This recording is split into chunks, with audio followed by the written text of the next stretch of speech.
I always thought my sister's issues would eventually resolve themselves. That we'd grow closer as adults, maybe even laugh about our childhood drama over coffee someday. But that dream died the moment my mother called me during my final semester of college. My name is Sawyer, and I was 3 months away from graduating with my business degree when everything fell apart. I was sitting in the campus library, surrounded by marketing textbooks and empty coffee cups, when my phone buzzed. "Honey, we need to talk about your tuition," my mother said, her voice carrying that familiar tension I'd grown to dread. "There's been a change of plans." I felt my stomach drop. "What do you mean?" "Harper needs intensive therapy. The new program we found. It's expensive, but it's supposed to be revolutionary. Your father and I have decided to redirect your college fund to cover it." The fluorescent lights suddenly felt too bright. My hands went numb. "Mom, I'm 3 months from graduating. I can't just—" "I know it's not ideal," she cut in, using the same tone she'd used countless times when choosing Harper's needs over mine. "But your sister is in crisis. She tried to hurt herself again last week." Course she did. Harper's attempts always seemed to coincide with moments when attention shifted away from her. Like my high school graduation when she swallowed 3 Tylenol and called it an overdose. Or my college acceptance when she scratched her arms with her fingernails and claimed it was a cry for help. "I have rent to pay," I said, my voice shaking. "Books, food. I've been counting on that money." "You're so capable, honey. You'll figure something out. Maybe take out some loans?" "Harper doesn't have your resilience. She needs us." I stared at my marketing project, the words blurring together. 3 years of perfect grades, working part-time jobs, doing everything right, and none of it mattered. 'Cause Harper needed something, and in our family, Harper's needs were always paramount. "When did she try to hurt herself?" I asked, already knowing the answer. "Last Thursday." I laughed, but there was no humor in it. "The day after I told you about my job offer in Chicago?" My mother's silence spoke volumes. "Sawyer, please don't make this harder than it needs to be. We're family. We have to support each other." "Right," I whispered. "Family." I ended the call and sat there, watching students pass by with their normal lives and normal problems. My phone buzzed again, a text from Harper this time. "Sorry about your tuition, sad face. But maybe this means you'll stay closer to home? I miss my big sister." The message was punctuated with heart emojis, as if she were discussing something as trivial as borrowed clothes. I could picture her smug smile, the way she'd bat her eyes at our parents when they inevitably praised her for reaching out to me. My phone buzzed again. This time it was Ethan, my fiancé. "Still on for dinner tonight?" I stared at his message, thinking about how excited he'd been about the Chicago opportunity, about the apartment listings we'd been browsing together, about all our plans that now seemed to be crumbling because my sister couldn't stand the thought of me succeeding. Something shifted inside me then. Maybe it was the casualness of Harper's message, or the way my mother had dismissed years of my hard work, or just the accumulated weight of a lifetime being second best. But sitting there in that library, surrounded by the remnants of my carefully planned future, I made a decision. I was done being the responsible one. Done sacrificing my dreams to feed my sister's endless need for attention. Done playing by rules that always seemed to change in Harper's favor. I texted Ethan back. "Actually, can we meet now? There's something I need to talk to you about." It was time to write my own rules. And if my family didn't like them, well, maybe that was their problem to figure out. The mandatory family dinner felt like walking into a minefield. I'd spent the afternoon with Ethan, planning how to handle my sudden financial crisis, but now I had to face my family and pretend everything was normal, as if they hadn't just pulled the rug out from under my entire future. Harper was already holding court at the dinner table when I arrived, regaling our parents with stories about her new therapy group. She wore a carefully curated outfit that made her look younger, more vulnerable, a trick she'd perfected over the years. "Sawyer!" She jumped up to hug me, her voice syrupy sweet. I was just telling Mom and Dad about Dr. Matthews. He says I'm making real progress. I returned the hug stiffly, catching a whiff of her expensive perfume, probably another gift from our parents. That's great. My father looked up from his phone, offering a distracted smile. Sit down, Geetha. Your mother made pot roast. The table was set with the good china, another sign that this was Harper's show. Mom only broke out the fancy plates when she wanted to make everything seem perfect and normal. So, my mother said, serving the food, Harper was thinking about taking some community college classes next semester. Isn't that wonderful? I stabbed a potato with more force than necessary. Interesting timing. Harper's eyes flickered to me, a ghost of a smirk playing at her lips. Well, seeing how hard you've worked really inspired me. I want to follow in your footsteps, big sister. Speaking of school, my father interjected, have you figured out your situation yet, Sawyer? You mean the situation where you pulled my funding 3 months before graduation? The words came out sharper than I intended. My mother's fork clattered against her plate. Sawyer, we discussed this. Your sister needs help. I know. I turned to Harper. How did you try it this time? What? To hurt yourself. Mom said you tried again last week. What was it this time? Pills? Crutches? Or did you just threaten it? Sawyer! My father's voice carried a warning. That's enough. Harper's lower lip trembled, right on cue. I can't believe you'd be so cruel. You know how hard this is for me. Hard for you. I laughed. What about how hard it is for everyone else? Do you even care that you're destroying my chance to graduate? I didn't ask them to do that. Harper protested, but her eyes gleamed with satisfaction. My mother reached for Harper's hand. Sweetheart, don't get upset. Dr. Matthews said we need to avoid triggers. Of course, I cut in. We wouldn't want to trigger Harper. Heaven forbid she face any consequences for her actions. That's not fair, my father said. Your sister is sick. Is she? Or is she just really good at manipulating everyone? Harper pushed back from the table, tears flowing perfectly down her cheeks. I can't do this. I'm having an anxiety attack. As if on cue, my parents rushed to comfort her. I watched them fuss over her, remembering all the times I'd needed support but stayed quiet because Harper needed attention more. I'm leaving, I announced, standing up. Don't be dramatic, my mother sighed. Sit down and finish your dinner. No. I grabbed my purse. I have to go figure out how to save my future since you've decided Harper's latest crisis is more important. Harper's sob grew louder. See what you've done, my mother hissed. She was doing so well, and now? Now what? I challenged. Now she'll need more therapy? More attention? The more of my tuition money? As I turned to leave, Harper called out, I'm sorry you're hurting, Sawyer. Maybe you should join my therapy group. We could heal together. I paused at the door, taking in the scene. Harper, the perfect victim, surrounded by our concerned parents. My half-eaten dinner growing cold. The familiar tableau of my family's dysfunction. You know what, Harper? Keep the money. Keep all of it. But remember something, I won't always be around for you to use as a stepping stone. I walked out, ignoring my mother's calls to come back. In my car, my phone lit up with a text from Harper. I really am trying to get better. Don't you want me to get better? I deleted the message without responding.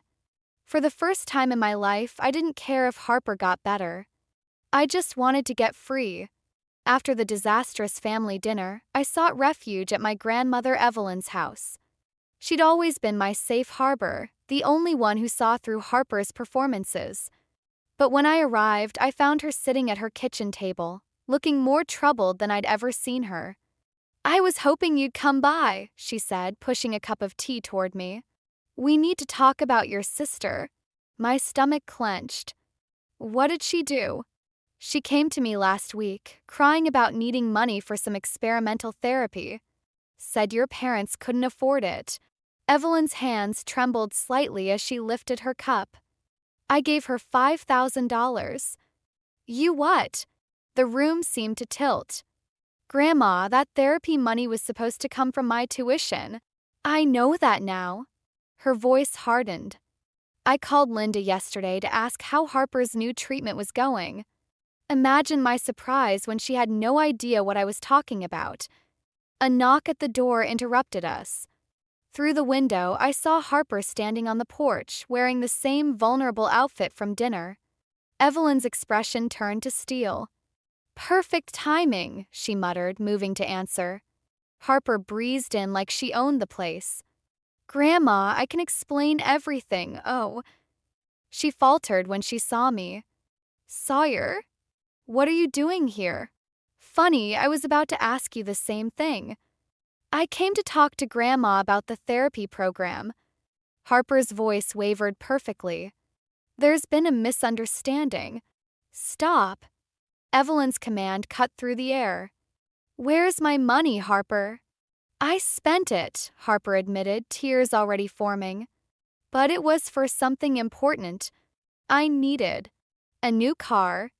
I interrupted, remembering the sleek vehicle she'd been driving at dinner. Those designer clothes? Or was it that perfume that costs more than my textbooks? Harper's facade cracked for a moment, revealing something ugly underneath. You don't understand. Mom and Dad always gave you everything.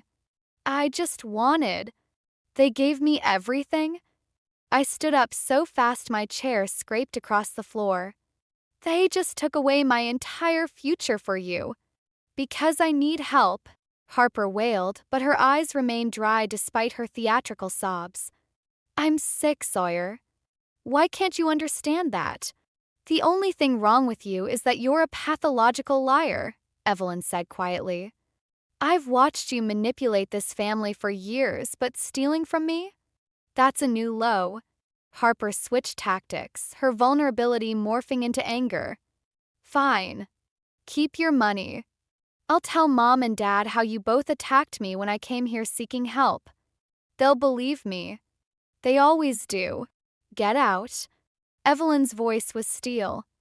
And don't come back until you're ready to tell the truth. After Harper left, I sat with my grandmother in silence.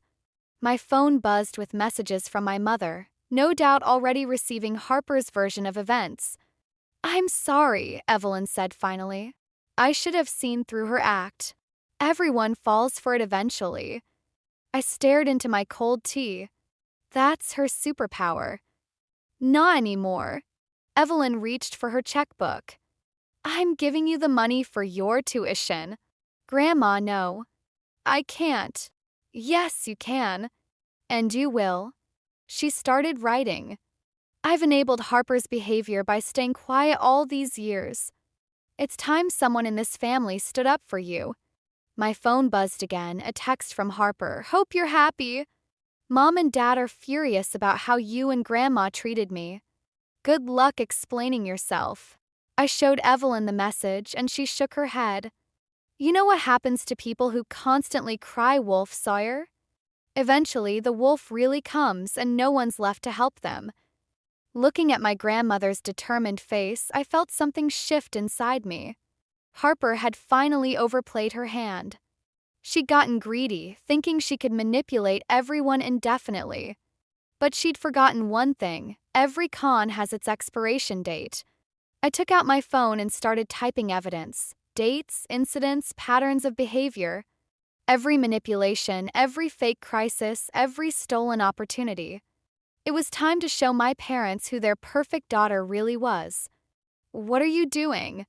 Evelyn asked. Writing my own version of the story, I replied. And this time I'm not letting Harper edit it. The evidence I'd gathered against Harper sat like a loaded gun in my phone. For 3 days, I debated whether to pull the trigger. Then my mother called with news that made the decision for me. We're putting the house up for sale, she announced without preamble. The therapy program Harper needs is in California. I nearly dropped my coffee. You're moving across the country? We all are. Your father found a position there, and I think a fresh start would be good for everyone.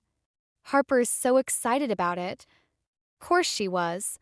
'Cause I'd just signed a lease on an apartment near campus, committed to local job interviews, made plans with Ethan. When were you planning to tell me this? I asked, though I already knew the answer. Well, honey, we assumed you want to come with us. Family should stick together. I laughed, a hollow sound that echoed through my empty dorm room. Right. Like you stuck with me when you took my tuition money? That's not fair. Your sister stole $5,000 from Grandma Evelyn, I cut in. Did she tell you that part? Silence crackled over the line. Then Harper explained that situation. She was desperate and Evelyn misunderstood. Stop. My voice shook. Just stop. I have proof, Mom. Bank statements, text messages, everything. Harper's been lying to all of us. Don't. Her voice turned sharp. Don't you dare try to hurt your sister. She's fragile right now. Fragile. I opened my evidence folder. Let me read you something.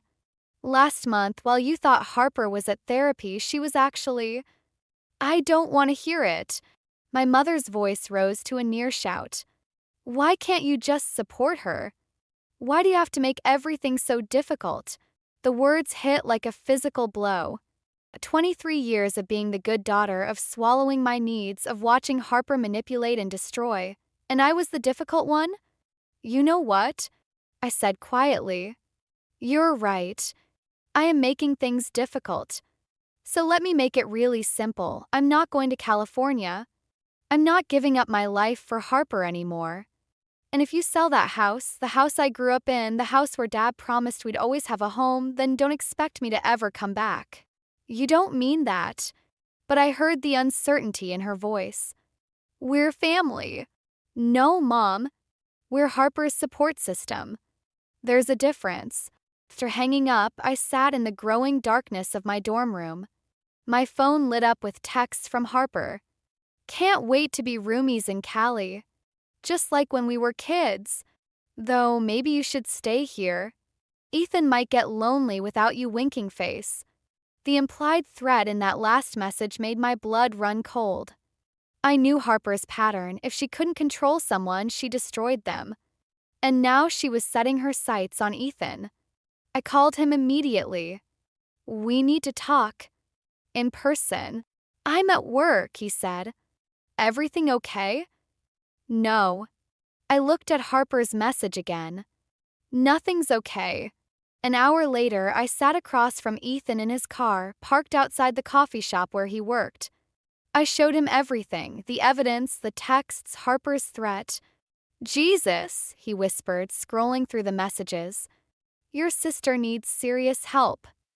She's getting it. In California. I took a deep breath. My parents are selling the house and moving there with her. His head snapped up.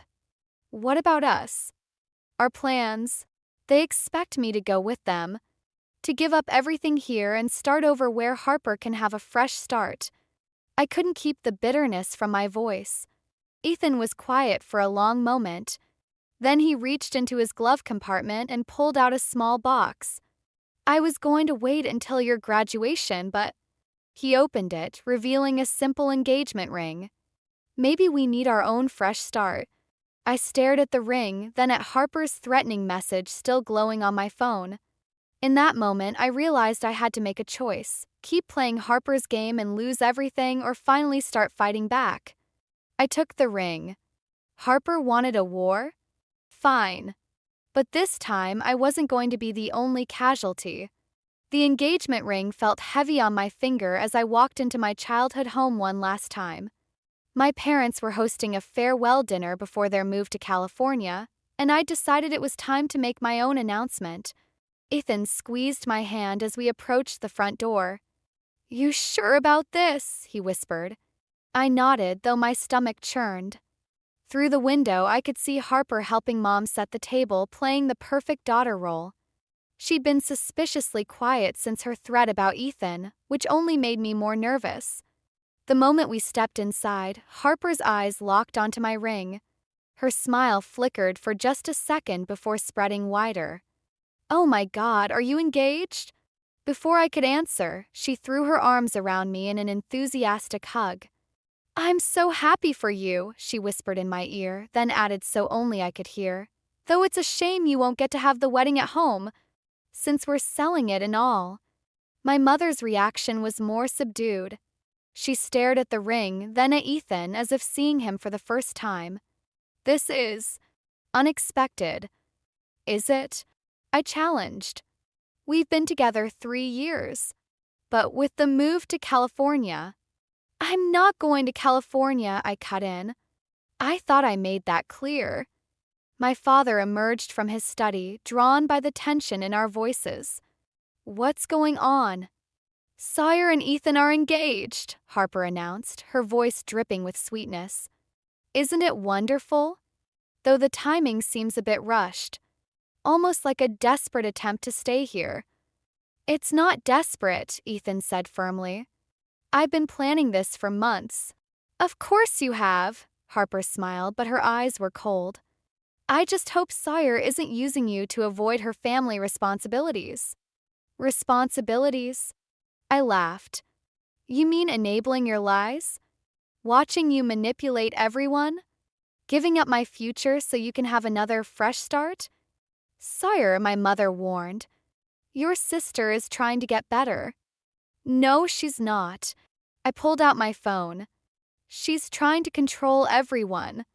And I can prove it." Harper's face darkened. "Mom, she's trying to hurt me again. I can feel an attack coming on." "Stop it." I slammed my hand on the table, making everyone jump. "Just stop. I have evidence of everything. The money you stole from Grandma. Fake therapy sessions. The way you time your episodes whenever something good happens to me." "That's enough," my father started, but I was done being silenced. "No, it's not enough. You're selling our home, the home where Mom raised us, where Dad taught me to ride a bike, where we had every Christmas, because Harper wants attention. You're abandoning everything we built here because she's throwing another tantrum. And I'm done pretending it's okay." Harper's facade cracked. "You think you're so perfect, don't you? The responsible one. The good daughter. But you're just jealous because Mom and Dad love me more." "Love you more." I felt something break inside me. "They don't love you more, Harper. They're terrified of you. Of what you'll do if they don't give you everything you want." "Sawyer, please," my mother begged. "You're making things worse." "No, Mom. Harper makes things worse. She always has. And now she's threatening Ethan because she can't stand the idea of me being happy without her." The room went silent. My father turned to Harper. "What is she talking about?" But Harper had already switched to victim mode, tears streaming down her face. "I can't believe you'd accuse me of that. I'm your sister. I love you. I just want us to be a family." "We're not a family," I said quietly. "We're your audience. And I'm done watching the show." I took Ethan's hand and walked toward the door. Behind me, I heard Harper call out, "If you leave now, don't expect to be welcome back." I turned one last time, taking in the scene. My sister's calculated tears, my mother's desperate expression, my father's confusion. The home that had become a stage for Harper's endless drama. "Don't worry," I said. "I won't be back. But remember this moment, Harper. Remember that you chose this." As we left, I heard Harper start to wail and my parents rushing to comfort her. But for the first time in my life, I didn't feel guilty walking away from her crisis. I felt free. 3 weeks after the confrontation, my parents left for California. I thought I'd feel relieved, but instead I felt hollow. Empty houses have a way of echoing with memories, and as I helped Grandma Evelyn clean out the last of their belongings, each room felt like a punch to the gut. "They didn't even say goodbye," I muttered, folding a forgotten blanket. "Just packed up and left." Evelyn squeezed my shoulder, but before she could respond, my phone rang. Unknown number. Hello? Is this Sawyer Bennett? A woman's professional voice. This is Dr. Reynolds from Mercy Hospital.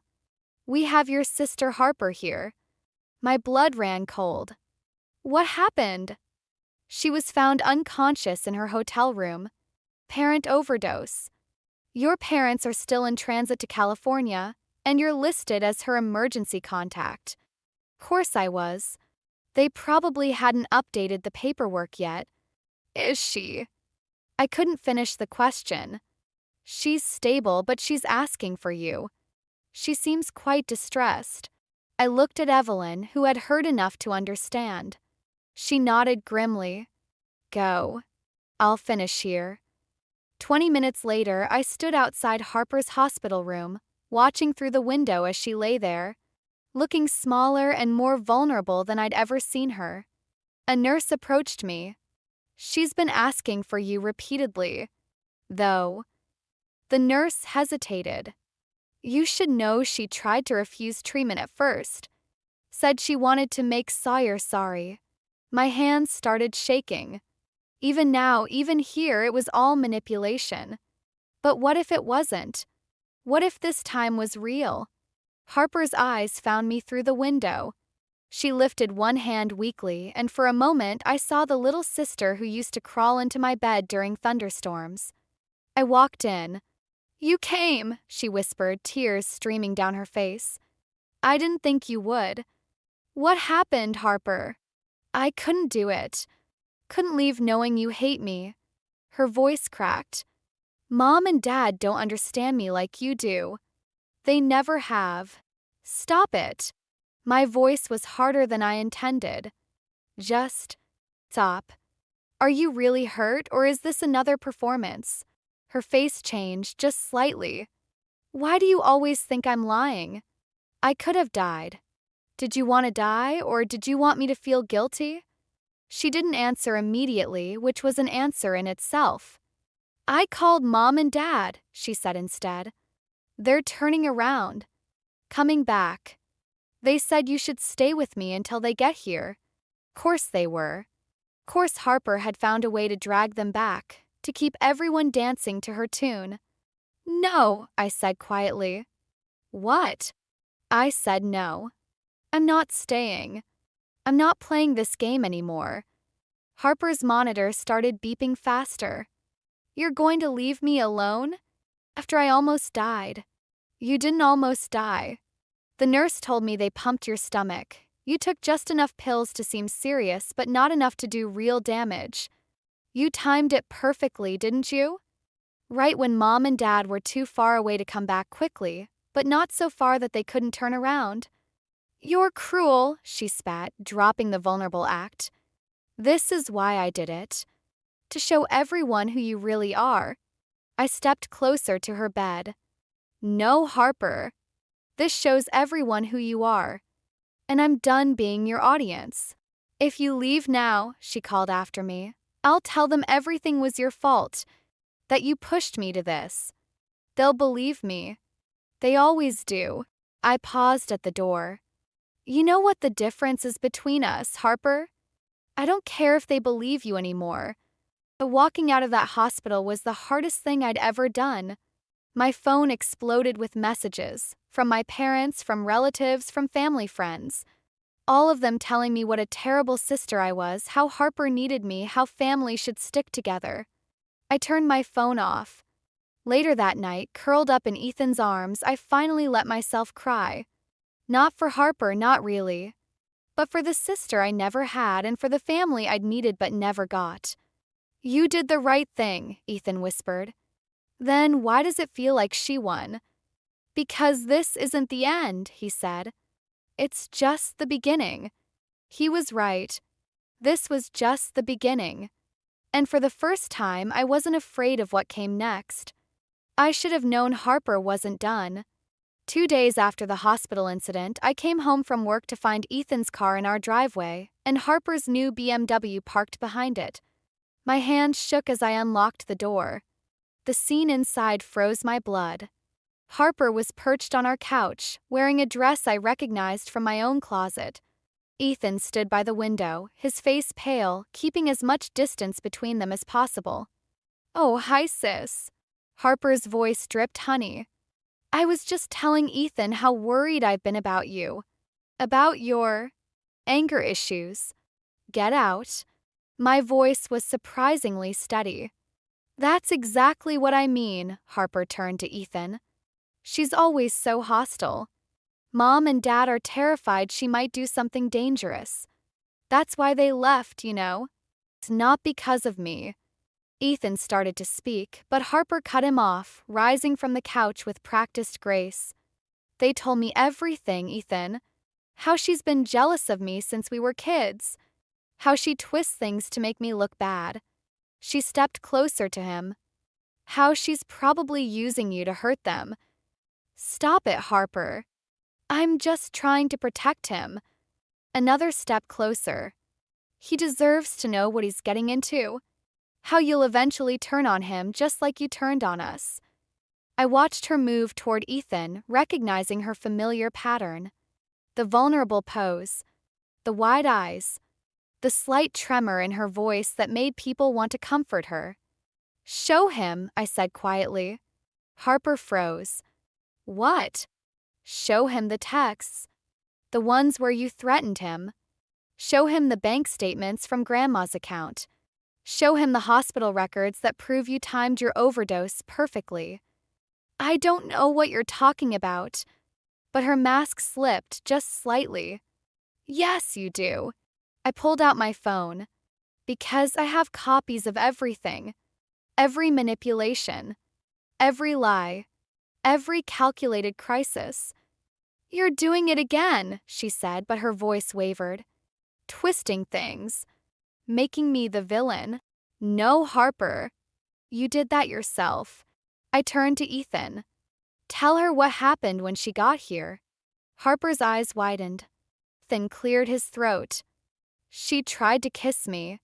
Said we could run away together, that you'd never have to know." "That's not, I didn't." Harper's performance crumbled. "He's lying. Just like you taught him to." "I recorded it," Ethan said quietly, holding up his phone. "All of it." Harper's face transformed, beauty twisting into something ugly. "You think this changes anything? Mom and Dad will never believe you. They'll say you manipulated the recording, that you set me up. They'll choose me. They always choose me." "I know," I said, and somehow it didn't hurt anymore. "But I'm not doing this for them. I'm doing it for me." "For you." She laughed, high and brittle. "You're nothing without me. You've spent your whole life being my sister. What are you without that? Free." I stepped closer, watching her flinch. "And you know what, Harper? I pity you. Because you'll spend your whole life trying to control people, and you'll never understand why they eventually all walk away." "They won't walk away. I won't let them. Like you didn't let me." I pulled out one final piece of paper, the restraining order I'd filed that morning. "This says differently." She snatched it, reading with trembling hands. "You can't do this. We're family." "No, Harper. We're not. We never really were." When she lunged at me, it wasn't entirely unexpected. But Ethan was faster, stepping between us. Harper stumbled back, her carefully constructed world crumbling around her. "Get out," I said again. "And if you ever come near me or Ethan again, I'll release everything. Every recording. Every document. Every ugly truth." She backed toward the door, tears falling, real ones this time. "You'll regret this. You need me." "No," I said softly. "I really don't." After she left, Ethan held me while I shook, not from fear or sadness, but from relief. For the first time in my life, I'd seen Harper clearly. And more importantly, I'd finally seen myself. 6 months after Harper's final performance, I graduated with my business degree. Standing in my cap and gown, I searched the crowd out of habit, still half expecting to see my parents. Instead, I found Ethan and Grandma Evelyn beaming with genuine pride. "Your parents called," Evelyn told me later at the celebration dinner. "They wanted to know if you'd reconsider coming to California. Harper's apparently doing better." I stirred my coffee, watching the cream create patterns. "And what did you tell them?" "I told them they should have been here today." She reached into her purse, pulling out an envelope. "Which is why I want you to have this now instead of waiting." Inside was a letter from her lawyer. I read it twice, my hands shaking. "Grandma, this is your inheritance, yes. But I'm not waiting until I'm gone to help you build your life." She covered my hand with hers. "I've watched you fight for yourself this past year. It's time someone fought for you too."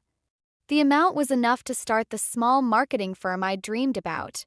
Enough to break free completely. "Harper will be furious," I said, but the thought didn't hurt like it used to.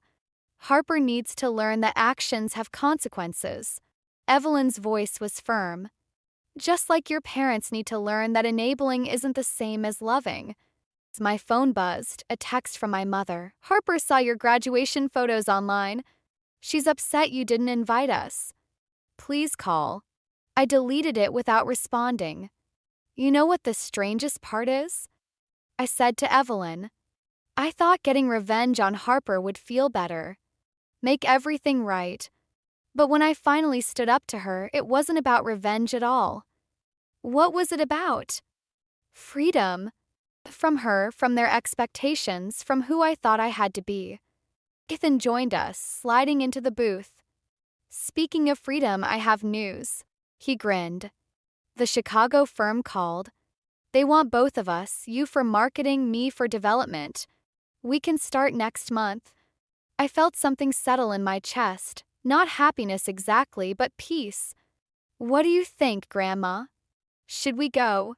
"I think," she said carefully, "that you've spent enough time wondering what other people think you should do." She was right.